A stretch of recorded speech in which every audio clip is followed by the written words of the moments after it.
네, 이렇게 온라인으로 설교를 하게 됐습니다. 어, 저는 슈퍼 면역자인 줄 알았는데 아니라는 게 판명이 됐고요. 네, 어, 일단 매를 먼저 맞은 한 사람이 됐습니다. 근데 몸이 그렇게 많이 아프지는 않은 것 같아서 그나마 다행이고 조금 몸이 피곤한 정도거든요. 부디 아직 그 코로나에 걸리지 않으신 분들은 끝까지 하나님께서 잘 지켜주시고 보호해 주시기를 기도하겠습니다. 자, 오늘은 종려주일입니다. 그래서 이 종려주일에는 예수님께서 십자가를 향해 예루살렘에 들어가신 날을 기념하는 주일입니다. 그러니까 그 날을 기억하고 그 날의 의미를 반복적으로 되새기는 것. 이게 이제 우리가 할 일이라 이렇게 생각하는데요.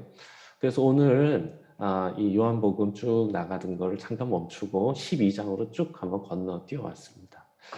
자, 2000년 전에 이제 바로 오늘 있었던 이야기를 거기 기록하는데 6월절을 맞아서 전국에서 사람들이 막 몰려와 있던 날. 요세푸스라고 하는 역사가에 의하면 그 자리에 왔던 사람은 270만 명 정도라고 합니다. 이게 정말로 그랬을까 싶을 정도로 어마어마한 인파죠. 그러니까 가장 중요한 이 명절이었기 때문에 아마 사람들은 다 왔을 거고, 심지어 빈손으로 온 게 아니고 제사를 드리기 위해 짐승까지 끌고 왔으니 어마어마한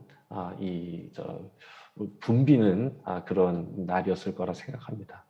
자, 그러지 않아도 북적거렸던 그 예루살렘에 특별히 올해의 이 6월절은 예수님의 이야기로 떠들썩했습니다. 왜냐하면 불과 며칠 전에 베단이라고 하는 동네에서 죽었던 자를 살렸던 이 나사로를 살린 사건이 소문이 파다하게 퍼졌었기 때문입니다.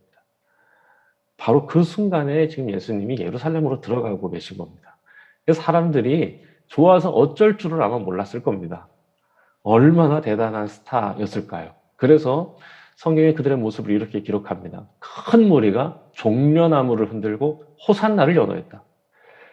아무리 적게 모였어도 수천의 사람들은 몰려들었을 거고요. 그게 얼마나 이 사람들이 많이 환호하면서 몰려들었는지 예수님의 암살 준비를 하던 대제사장들이 포기해버릴 만큼 많았다. 이렇게 이제 성경이 기록합니다. 19절에 보니까 바리새인들이 서로 말하되 볼지어다. 너희가 하는 일이 쓸데없다. 보라, 온 세상이 그를 따르는도다. 이제 이렇게 말할 정도죠. 그러니까 이 뭐라 그럴까 예수의 암살 계획을 세우면서 암살의 증거를 인멸하기 위해서 나사로까지 죽이려고 지금 계획하고 있던 사람들인데 사람들의 관심이 이렇게 예수님께 집중돼 버리면 뭐 모든 계획이 다 무산된다 뭐 이런 뜻이죠. 그런데 이 대제사장과 바리새인들은 아주 진짜 뭐 절망하는 거죠. 화가 나는 거죠. 그런데 대부분의 사람들은 거기에 몰려들었던 수천의 사람들은 아주 좋아가지고 난리가 난 상황입니다. 종려나무를 흔들고 막 응? 이 종려나무 흔들다는 거는 예수님이 해방자고 승리자다 이런 뜻이거든요. 그러니까 진심으로 막 열광하고 막 환영하고 있고 그런 겁니다. 호산나라고 하는 말은 우리를 구원하소서라고 하는 뜻입니다. 그러니까 모든 사람들이 다 몰려 나와서 막 노래하고 소리를 치고 이러는 거. 그러니까 그들이 그렇게 하는 거는 예수님 때문에 살만 난다. 나는 당신이 너무 좋다. 막 이렇게 하는 거죠. 지금 이날 바로 지금 이 시점에 군중과 대제사장은 너무 다른 겁니다. 자, 이게 종려주일에 우리가 매년 마주해야 할 상황입니다. 군중과 대제사장 둘은 겉모습은 정말 달랐거든요. 어떻게 달라도 이렇게 다를까 싶을 정도죠. 그런데 솔직히 이 군중들이 막 외치기는 했지만 정말 자신들의 마음을 다 담아가지고 노래하고 종려나무를 흔들긴 했지만 실상은 예수님의 행색이 초라하기 그지없습니다. 그러니까 만약 정말로 이제 그 사람들이 막 뭐 개선하는 이 왕처럼 이 예수님을 여긴다면 레드 카펫을 걸어갔거나 혹은 말을 탔다면 적어도 100마 정도는 타고 와야 제격인데 다른 성경에 보니까 사람들은 레드카펫 대신에 자신들의 겉옷과 나뭇가지를 길게 깔았다 그러고 오늘 말씀에도 보니까 나귀를 타고 들어가시고 계시는 거.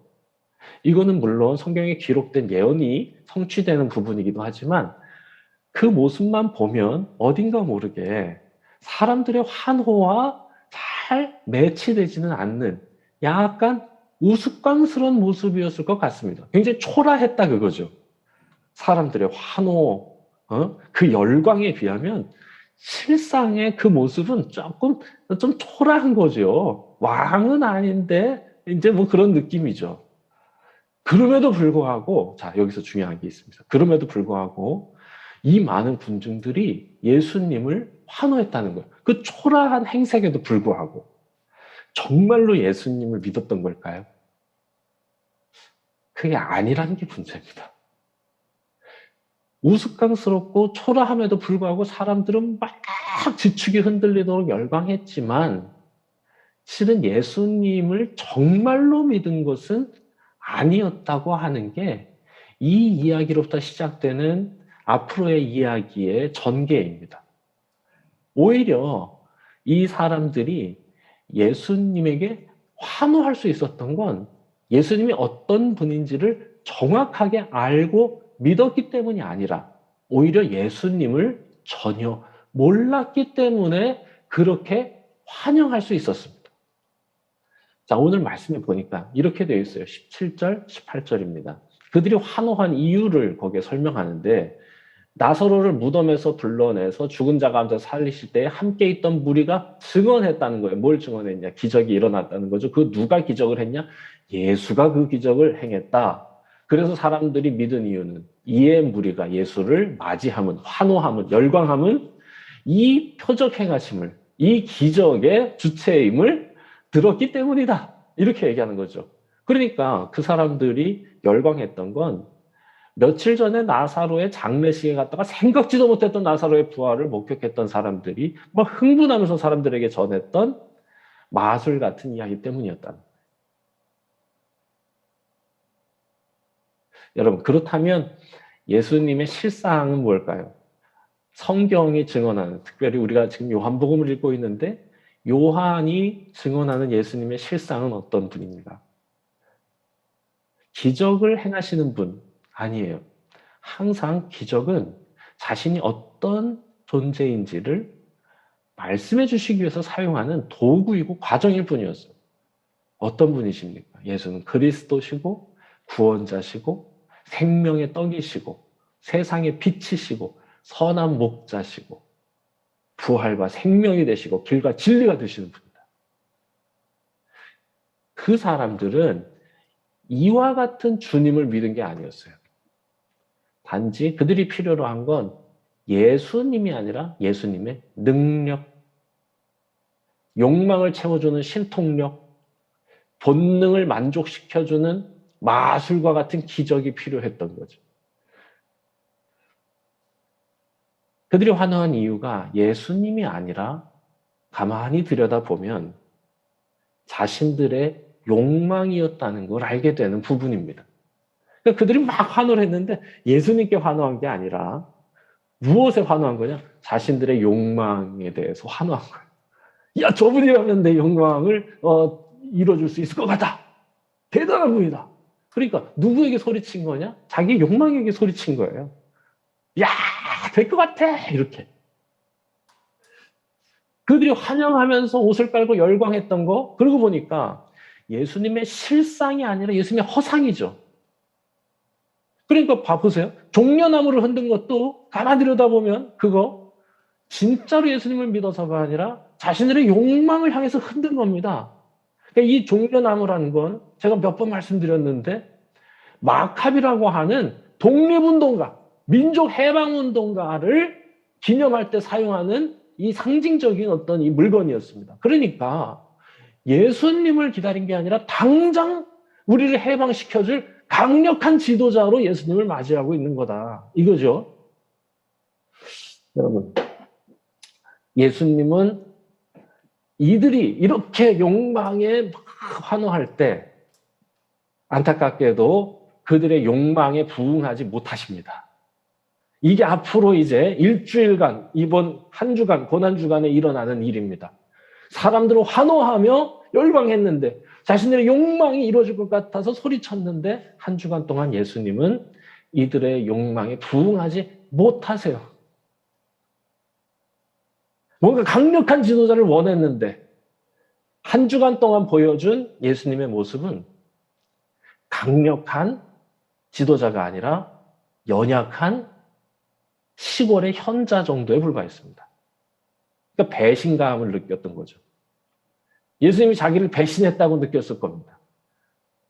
야, 내 저런 사람인지 몰랐는데 아마 이랬을 거예요. 하지만 정확히 얘기하면 사람들은 예수님에게 배신당한 게 아니에요. 자신이 만든 우상에게 배신당한 것입니다. 그래서 이 배신당한 사람들이 어떻게 하느냐. 불과 5일 전, 그러니까 오늘이죠. 오늘 그렇게 호산나를 연호하던 사람들의 그 환호성이 채 사라지기도 전, 불과 5일 후 사람들은 예수님을 죽이라고 소리를 칩니다. 이유는 여기 있습니다. 자신들의 욕망에 부응하지 못했기 때문입니다. 결국 자기의 욕망을 위해서, 자기를 위해서 환호하던 사람들이 그 욕심이 채워지지 않을 것 같으니까 당장이라도 등 돌리고 5일 전에 환호하고 열광하며 사랑한다고 외쳤던 그분을 죽이라고 얘기할 수 있었던 거예요. 그러니까 예수님을 진짜로 좋아한 게 아니고 진짜로 믿은 것도 아니고 예수님이 어떤 분이신지에 대해서 관심도 없는 거죠. 오늘 겉모양으로 말하면 야, 이거 사람들이 다 지금 예수님 쳐다보고 집중하고 있으니 우리 암살 계획 따윈 이거 다 끝났다라고 하며 절망하고 있던 대제사장들이나 웃으면서 환호하고 있는 군중들이나 겉모습은 다를지 모르나 실은 둘 다 한꺼풀만 벗겨내보면 자신의 욕망을 따르는 그래서 예수님의 허상을 쫓아가는 사람들이었다. 우상을 내가 만든 우상을 쫓는 사람들이었다. 이렇게 말할 수 있을 것입니다. 여러분 이런 군중과 같은 성도가 오늘 얼마나 많습니까?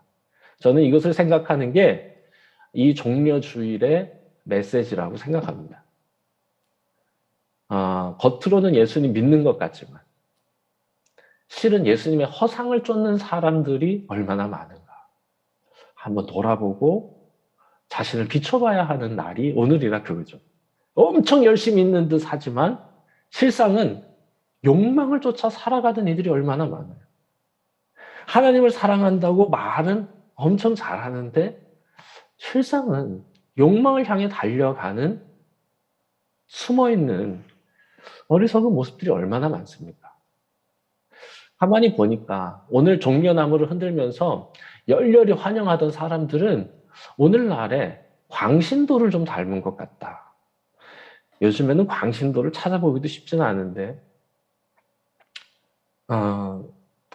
열심히 교회를 다닌다고 하는 사람들 또 열심히 무슨 어디 쫓아다닌다고 하는 사람들을 보면 열심은 있는데 거만한 모습이 있고 교회를 가까이 하기는 하지만 편견에 갇혀 있는 모습이 있고 기도하면서 울기는 하는데 놀랍게도 연약한 자를 보면서는 울지 않고 자신과 다른 사람에 대해서는 거칠기 짝이 없는 모습을 볼 때가 있어요.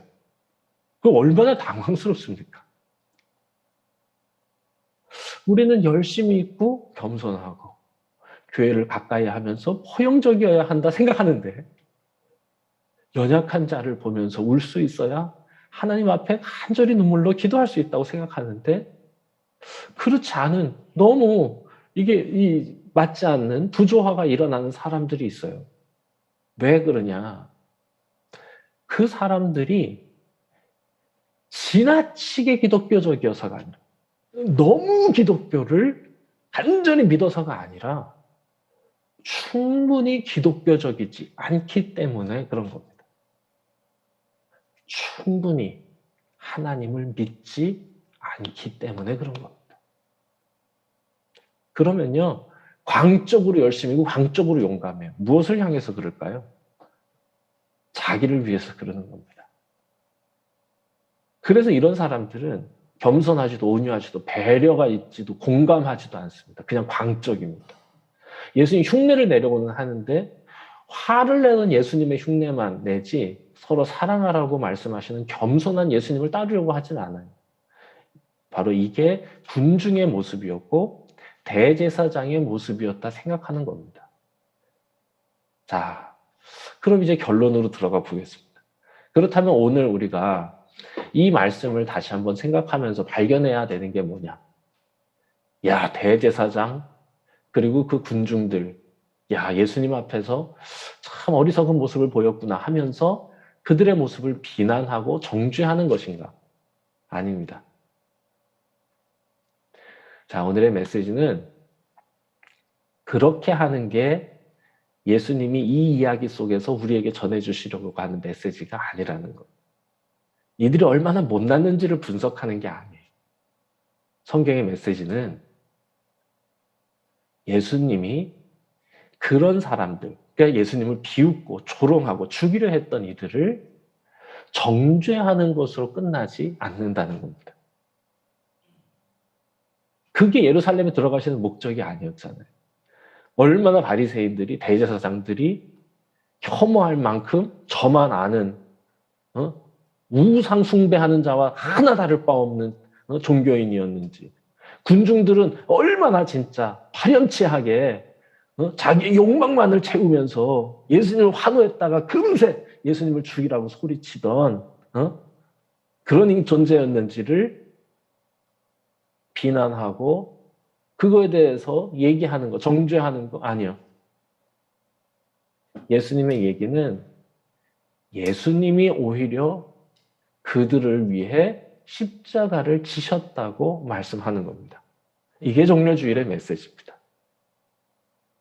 그 사람들은 예수님을 몰랐고 예수님을 조롱했고 예수님을 고통스럽게 했고 예수님을 버렸지만 예수님은 오히려 그들을 위해, 그런 그들을 위해 자신을 버렸다는 것이 바로 이 종려주일의 메시지라 이것이죠. 초라한 행색으로 나귀를 타고 들어가시는 그 모습, 예수님은요, 아무 말씀 안 하시고 묵묵히 그 길을 걸어가시는 겁니다. 그들의 속을 다 아셨죠. 다. 그들이 지금 소리치는 것이 예수님이 지금 십자가를 향해 가는 걸음의 의미와 다르다는 걸 너무 다 아셨죠. 그럼에도 불구하고 그 환호 속에서도 묵묵히 그 길을 걸어가고 계신 바로 이 순간 우리가 들어야 할 메시지가 무엇이냐? 예수님이 그런 그들을 위해 자신을 버리셨다는 것. 그들을 향한 위대한 사랑의 선언이었다고 하는 걸 우리가 기억하는 것입니다. 그럼에도 불구하고 주님은 우리를 사랑하시고 우리를 안타깝게 여기시며 묵묵히 그 길의 끝까지 걸어가셨다는 것.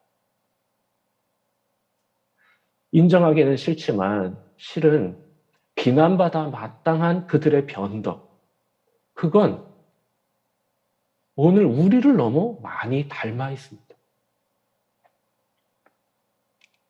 하지만 그럼에도 불구하고 예수님이 그들을 위해, 그리고 예수님이 우리를 위해 피를 흘리시고 안타깝게 여기시며 십자가를 지셨다는 것. 자, 여러분, 오늘 말씀의 제목처럼 어떻게 그들의 마음을 다 아시고도 예수님은 묵묵히 그 길을 가실 수 있었을까요? 이거를 생각해 보고 오늘 말씀을 마무리하려고 그럽니다.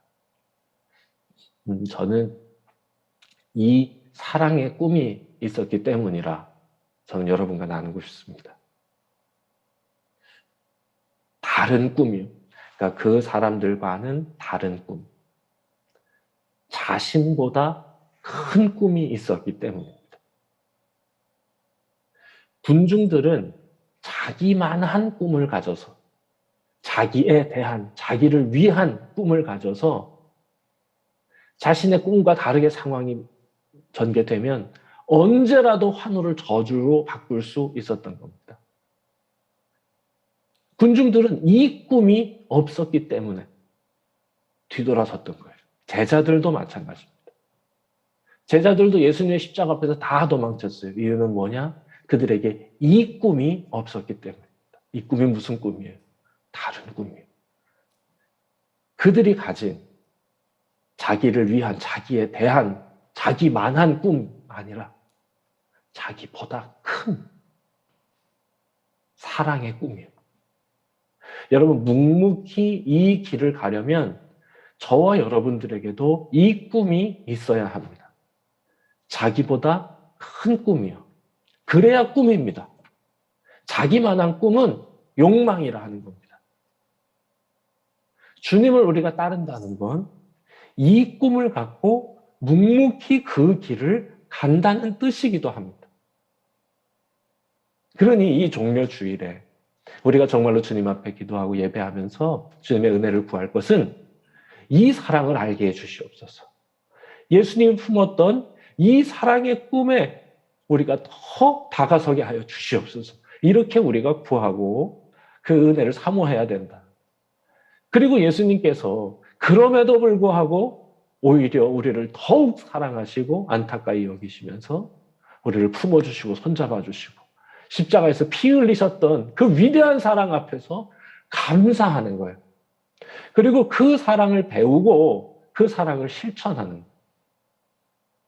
우리가 이 종려주일에 해야 할 일은 대제사장과 군중들을 비난하는 것에 집중하는 게 아니라 예수님의 그 사랑에 집중하는 겁니다.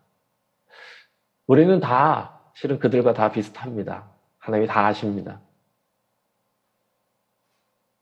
그래서 주님은 다 아시지만 그래서 우리를 버리는 게 아니라 그래서 우리를 더 사랑하십니다. 자녀의 어리석음을 보고 부모가 아파하듯이 내가 정말로 사랑하는 이의 연약함을 보고 그래서 더 안타까워하듯이 우리 주님이 우리를 위해 그렇게 사랑을 베풀어주고 계시다는 것. 그렇게 오늘도 우리의 마음을 매만지고 계시다는 것을 잊지 않는 겁니다. 이 사랑을 알고 너희가 서로 사랑하면 너희가 내 제자인 줄 알리라 하신 거예요. 예루살렘으로 들어가시는 예수님은 판단하기 전에 사랑하셨다는 겁니다. 군중들의 그 공허한 함성, 그거 비난하시기 전에 먼저 사랑하신 거예요. 이게 예수님의 사랑입니다. 판단하기 전에, 실망하기 전에 먼저 사랑하는 것. 이번 한 주간 동안 우리가 예수님의 이 사랑의 걸음을 묵상하면서 지낼 텐데요. 우리가 판단하기 전에 먼저 사랑하는 훈련, 사랑하는 기간으로 우리가 이 고난주간을 삼았으면 좋겠습니다. 여러분, 우리는 다 부족하고 불완전합니다. 우리 중에 예수님 같은 사람이 어디 있습니까? 제가 예수님과 조금 더 가까이 있을까요? 천만의 말씀입니다.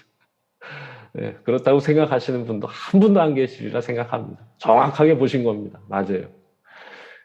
완전한 예수님의 사랑을 우리가 닮아가기에 우리는 너무 군중을 닮았습니다. 사랑이 없습니다. 우리는 솔직히 예수님을 닮았다기보다 세상을 더 닮은 겁니다. 그게 우리인 것 같아요.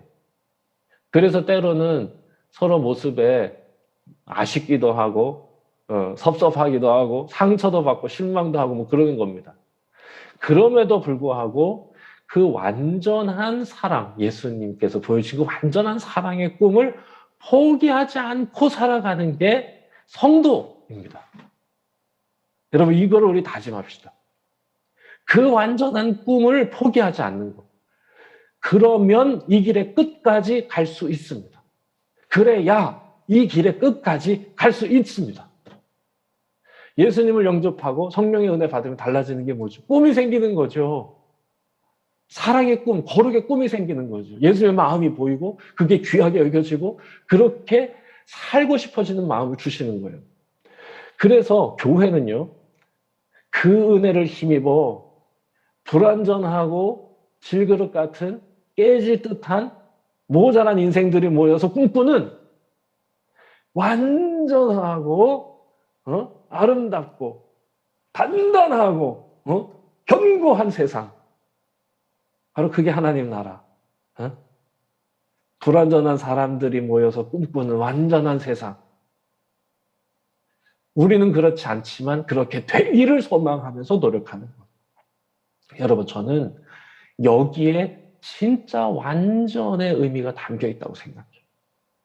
우리를 불완전하게 창조하신 하나님은 우리에게 완전을 바라시는 게 아니에요.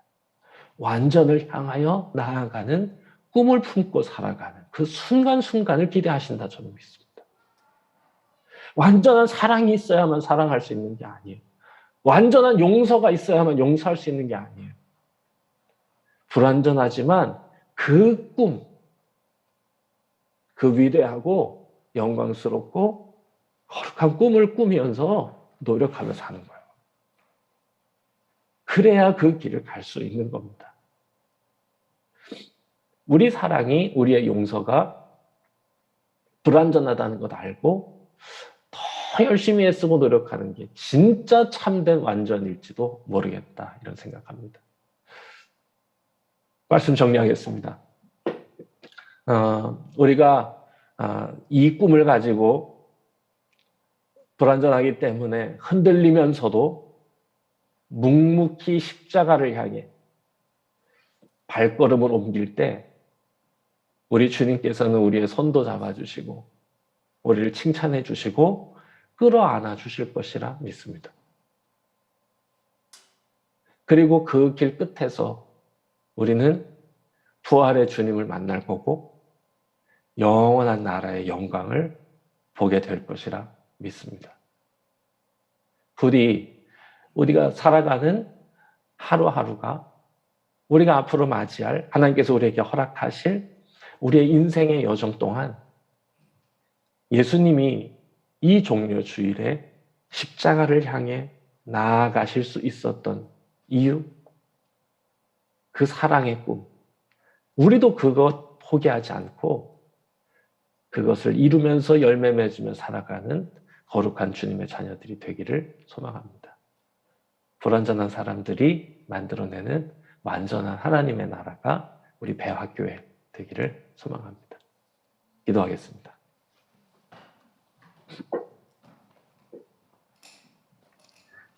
사랑의 주님, 오늘 우리 배화의 모든 가족들이 함께 마음을 모아 이 시간을 구별하여서 주님께 예배하고 마음을 담아 찬양드리고 귀 기울여 말씀을 생각하고 하나님 앞에 은혜를 구하며 기도합니다. 주님, 저희를 불쌍히 여겨주시고 저에게 주의 은혜, 주님이 품으셨던 그 거룩한 마음, 주님이 바라보셨던 그 거룩한 꿈을 저희도 갖게 하여 주시옵소서. 그리하여 우리가 살아가는 날 동안 묵묵히 그 길을 걸어갈 수 있게 하여 주시옵소서. 작은 바람의 풍랑에 흔들리다 할지라도 주저앉거나 포기하지 않게 하여 주시고 묵묵히 잠잠히 그 길의 끝을 찾아 나서는 거룩한 하나님의 자녀답게 우리 모두가 살아가게 하여 주시옵소서. 오늘도 우리 모든 성도들이 각자의 삶의 자리에서 또한 우리 현장에서 예배 드릴 때 하나님께서 기뻐 받아주신 줄 믿습니다. 하나님께서 우리 모든 성도들의 삶과 가정을 지켜주시옵소서. 그리고 이제 다음 주일, 우리 부활주일에 하나님께서 은혜 주셔서 우리 모두가 기쁨으로 주님의 부활을 기뻐하며 예배할 수 있게 하여 주시옵소서. 감사하며 예수 그리스도의 이름으로 기도드립니다. 아멘.